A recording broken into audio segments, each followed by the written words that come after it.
The screams still echo in my ears. The moment I held my newborn twins in my trembling arms, I knew their lives were already marked, not by joy, not by celebration, but by fear and the curse that our village refused to question. Twins, they called it unnatural. They whispered that one carried the spirit of a demon sent to destroy us all. Tradition said the forest must claim them both before the curse spread. I had just lost my husband to one of his wild hunts for animal skin, so I had no one. I begged and begged them to spare my children. I begged them to let me keep my babies. They didn't listen. The elders arrived at my door before the sun even rose. They demanded my sons, their eyes hard like the earth beneath their feet. It is what must be done, Amina, Elder Kaza said coldly. The curse will consume us all if they remain.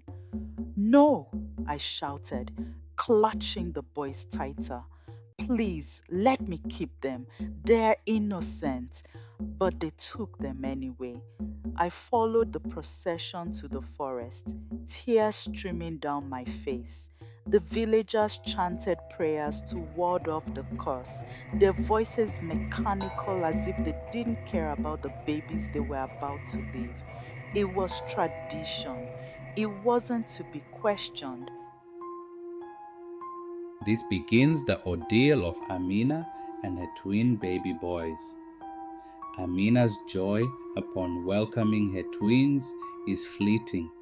Even before she fully comprehends their tiny cries, whispers spread like wildfire through the village. The elders meet under the moonlit sky to debate the fate of these unnatural children. Amina feels the weight of judgment pressing on her chest. Her home, once a sanctuary, now feels suffocating as neighbors avoid her and silence becomes her companion.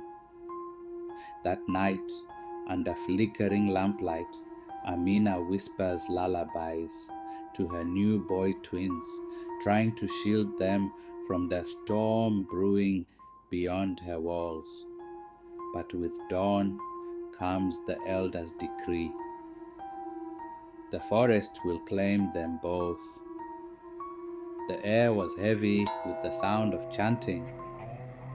It wasn't joyful, it was slow, flat, like the sound of a clock ticking down to something terrible. Amina followed the crowd, her feet dragging as if tied to weights. She held her twins close, feeling their tiny bodies trembling in her arms. The warmth of their skin did little to ease the cold creeping into her heart. The forest grew larger with every step. The trees stood tall and dark, their branches like long bony fingers clawing at the sky. Shadows stretched across the ground, swallowing up the light from the villagers' torches. Every rustle of leaves, every snap of a twig made Amina flinch. She looked down at her boys. Their faces were scrunched up in confusion and fear. They didn't understand what was happening. They didn't know the danger waiting for them. Finally, they reached the edge of the forest. The ground felt strange under Amina's feet, soft and uneven, like it could open up and swallow them whole. The chanting stopped, and for a moment there was only silence. Elder Kaza stepped forward, his face stiff and unfeeling. "You must place them down now," he said, his voice sharp like the crack of a whip. Amina shook her head, pulling her babies closer. "Please," she begged, her voice barely above a whisper. "They're just children." This is the way it must be, Kaza said, not looking at her. If we don't do this, the curse will destroy us all. Her legs felt like jelly as she lowered herself to the ground. Slowly, with shaking hands, she placed the babies on the cold, damp earth. They began to cry, their tiny voices piercing through the stillness. Amina's chest tightened. She couldn't breathe. The villagers turned away, one by one, leaving her alone at the forest's edge. Tears streamed down her face as she knelt there, unable to move. Then she heard it, a sound from the forest. It was soft at first, like a breeze stirring the leaves. But it grew louder, heavier, like something was moving through the darkness. Amina froze. Her heart pounded so loudly she thought it might burst. Two glowing yellow eyes appeared between the trees. They didn't blink. They didn't move. They just stared. Cold and empty. The villagers screamed. Some ran. Others fell to the ground, their faces pale with fear. The chanting was gone now, replaced by the sound of chaos. Amina couldn't move. She couldn't think. All she could do was stare at the eyes.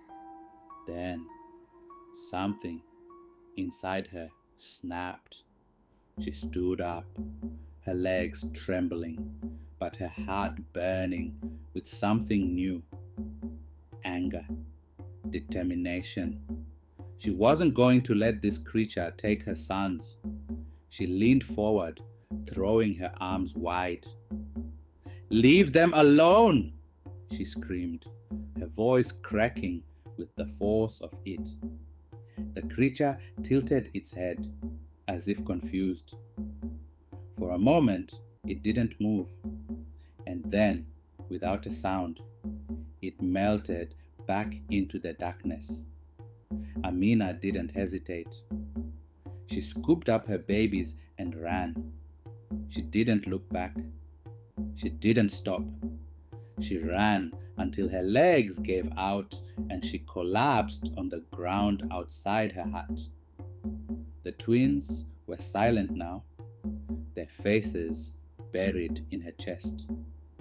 The villagers stood around her, their eyes wide with fear. "You've doomed us all," one of them whispered. Elder Kaza stepped forward, his face twisted with rage. "You have defied the tradition," he said, his voice trembling. "The curse will come for us all because of your foolishness." Amina didn't respond. She didn't care what they thought. All that mattered was that her sons were safe for now. That night, as the village fell silent, Amina held her boys close and made a promise. She would protect them, no matter what it cost her. Amina's heart felt smaller every day. She rarely left it. When she did, the villagers made sure she felt unwelcome. Shops refused to sell her food, turning her away with cold stares. Whispers followed her everywhere. "That's the woman who brought the curse," they said. "Her children are unnatural." The twins, though alive, were marked. Other children ran from them, pointing and giggling nervously. Mothers dragged their kids away, fear etched into their faces. Amina could feel their hatred like knives in her back. Then the disaster started. Crops in the village fields turned black and rotted overnight. Goats were found lying stiff in their pens, their eyes lifeless. Strong winds tore through the village, howling so loudly they sounded like screams. Each day felt heavier than the last. The villagers blamed her for everything. "The curse has started," they said. "It's her fault." Amina tried not to listen, but their words stuck in her head. Could they be right? Had her defiance made things worse? Had the forest creature come back for revenge? At night, the hut filled with noises she couldn't explain. The twins cried often, but their cries didn't sound normal anymore. Sometimes they echoed in strange ways, as if the forest itself was answering them.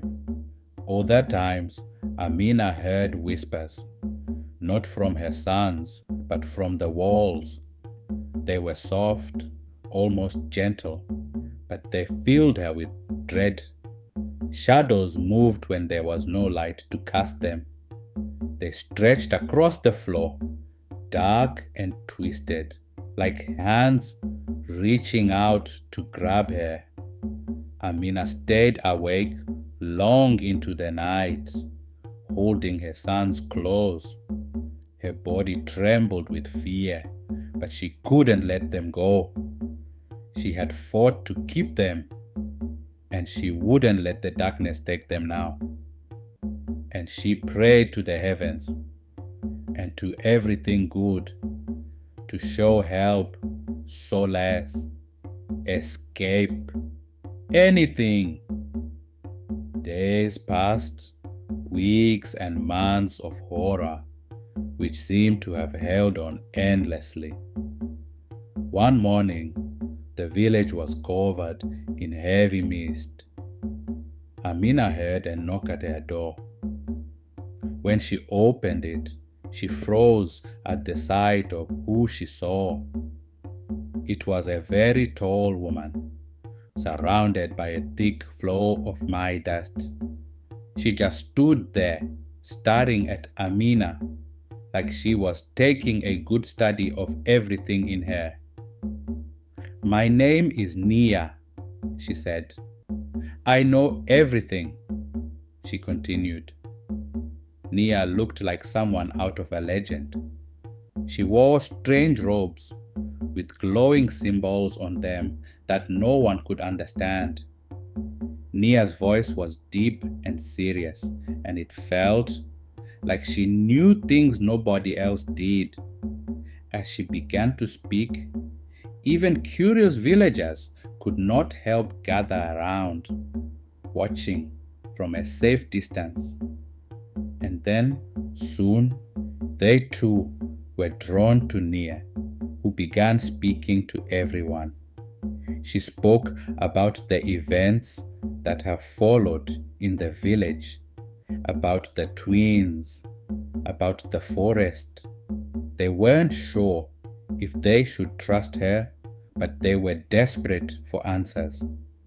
Nia explained that long ago the village had made a promise to the forest spirits. This promise had been broken, and now the curse was spreading. The twins were proof that the deal had fallen apart. Amina felt two things at once: relief, because now she knew the truth, and then fear, because everything depended on Nia, the mysterious stranger. Nia called the villagers to meet her at the edge of the forest. Everyone looked nervous, while others looked scared and unsure, and could not believe their ears at times when Nia said, "We must protect the twins. We must protect the village." Amina stood next to Nia, holding her twins close in disbelief while the villagers whispered and glared at her. Nia began the ritual. Her voice was loud and strong, saying words no one had heard before. Whatever she said made the forest very angry. Trees shook hard.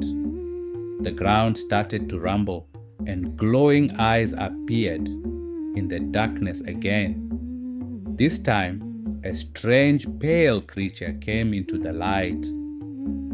It looked horrifying and made a loud, scary growl, sending people running in fear. Nia didn't move or stop chanting.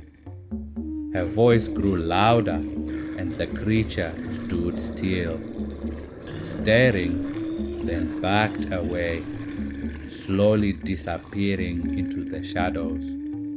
The forest went quiet, and the ground stopped shaking. "Who are you?" Amina asked. But Nia turned to Amina and said, "This is just the beginning." Months after learning more from Nia, Amina now had some relief, enjoyed such company. As Nia paid more visits and spent more time with her, and the twin boys, Musa and Cassie, though still young, they had grown older. Amina watched intently as Nia instructed the boys, teaching them the things of the old and the new and the future, her hands moving with precision over their heads, like wearing them an invisible crown. The twin boys, Musa and Cassie, begin to exhibit traits that leave Amina in awe. Musa lifts objects twice his size with ease, his movements fluid and effortless. Meanwhile, Cassie seems to sense danger moments before it strikes, like one day a vase teeters precariously to fall. But Cassie sensed it beforehand and already shielding his brother before it fell and shatters. Nia studied the twins closely, her gaze filled with both admiration and concern. Their abilities are not random, she tells Amina one night. They are destined for something far greater. Amina feels a mix of pride and dread. How could her sons, once cursed, now hold the future of the village in their small hands? She thought. Again, more years passed. The village's unease grows as the forest begins to lash out. Families wake to find eerie footprints leading to their homes, yet no sign of who or what left them. Livestock disappear overnight, leaving trails of crushed grass that lead nowhere. Shadows seem to stretch unnaturally long, twisting and creeping toward the village. Then, Elder Kaza, begrudgingly swallowing his pride, approached Nia.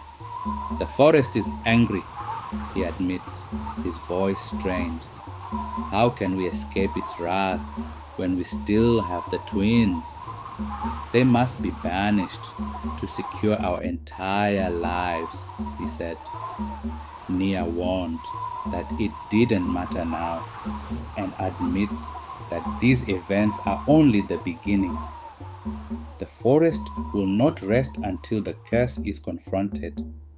Then she moved swiftly to recruit Musa and Casey to assist in her preparations, teaching them to reinforce their strength and intuition. Day by day, month by month, years after years, they mastered their skills and training. The twins, growing so fast, understood so much more than expected. They took on their roles with surprising maturity, eager to protect the village Despite the cold glares of its people, the villagers now look upon the twins with such hope, yet wonder remains in their gaze. But Amina watches them with both pride and fear. She knows the forest's wrath is far from over. A quiet night now turns into chaos as glowing eyes reappear at the edge of the village. This time, they are joined by creepy bush babies that morph into human-like figures.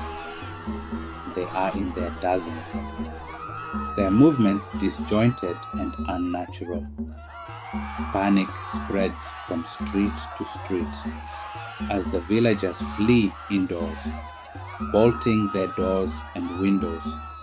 Nia, Amina, and the twins stood their grounds, prepared to face the creatures head on. Musa grabbed a sturdy branch, using his uncanny strength to repel the creepy bush babies that advanced. Casey moved like a dancer, his movements fluid as he anticipates the attacks, guiding Musa and Nia with quick warnings. The battle lasts until dawn, and while the creatures retreat into the forest one by one, the victory feels hollow. Nia gathers Amina and the twins, her expression grim. The forest itself is cursed, she explains, and it won't stop until the land is free. Amina's heart sank as she realizes the gravity of their fight. It is far larger than she ever imagined. Years again passed with several unrest to the village while the boys grew even more. In one of those days, the villagers gather, hesitantly as Nia calls a meeting. Her voice is calm but strong. She starts to tell an old story about a spirit who wanted to break the bond between siblings. This spirit believed that sibling connections made humans stronger. Twins were seen as a powerful symbol of this bond, said Nia. So the spirit cursed them, making people fear and reject them. The forest became the spirit's prison, and any twins born near it were marked by its anger. Musa and Casey, now teenagers, listened carefully. They feel the weight of their destiny. You are not just victims, Nia tells them firmly. You are the ones who will end this curse. The villagers look at the twins with mixed feelings, part fear, part admiration. Slowly, they begin to see the twins as a salvation instead of a danger. One morning, the twins, now young men, woke up to Nia's entrance into their room. It is time. You are ready, she said. Now we must set off to the mission. What mission? Said Amina, who just walked in. The boys understood, but Nia explained anyway. It's time we ended this curse, said Nia. We must journey into the forest, she added. Nia, Musa, and Casey walked deep into the forest. Path after path, the air feeling heavy. Strange whispers seemed to fill the silence. Finally, they reached the shrine that provides more answers. A crumbling structure with old stone and faded glowing markings. The twins felt pulled toward the altar in the center. Nia stopped movement, put on her robe, and started to speak in a language. Repeatedly, like a prayer till she transfigured into a glow. The land vibrated with energy. The trees shook with a bustling wind, and suddenly a ghostly figure appeared above the altar. Then Naya asked questions. Its face is hidden, but its voice was clear and strong. To break the curse, unite the fragments of the broken bond, it said.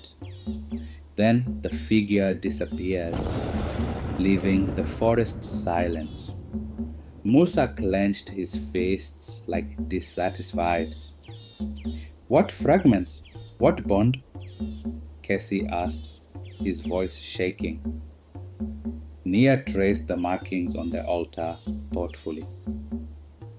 The answer is nearer than we thought, she said. Following the markings, Nia reached into the unexpected area of the altar, and behold, there was a broken shard, which was part of the fragments they must find. That was the first shard found. This finding broke down every load of doubt about the prophecy, as this holds the key to ending the curse. Not long after the brief relief and stir of hope, a storm brewed over the village as the forest unleashes its fury once again. Lightning illuminates, and a monstrous creature that appeared from the shadows. A creature taller than the tallest tree, pale white with huge fangs, again to terrorize the villager, to give up the twins. Villagers scatter, their screams echoing through the night. The creature started from the livestock pen, crushing it effortlessly. Musa and Casey, now more confident in their abilities, ran forward with such courage. Nia stands back, letting the twins take the lead. Musa grips a heavy wooden spike, climbed the tallest tree, along with Casey, their muscles taut as they now faced the creature. The monster headed straight for Musa and Casey and strikes the tree, but Musa catches its head with a long spike, a perfect blow by Musa. Meanwhile, Casey pulled a strong force upon the monster that got it circling in roundabout motion until it roared in defeat and confusion. Casey, studying its movements, noticed the monster was losing power. Nia, at the same time, chanted loud words in a language no one understood. Whatever she spoke appeared to have made it weaker. The joint force upon the monster weakened and diminished the huge creature till it landed to the ground. The defeated creature then dissolved into a heap of pale ash, which was swept away by a strong wind. Some villagers who dared to approach, their expressions was a mix of fear and newfound respect, as a child whispers, "Maybe they're not cursed after all." It was victory, victory, chorused the majority of the people with awe and gladness. Everyone cheering, dancing, jumping, but not Nia. She stood quiet, gazing into thin air, for what loomed was far, far from victory.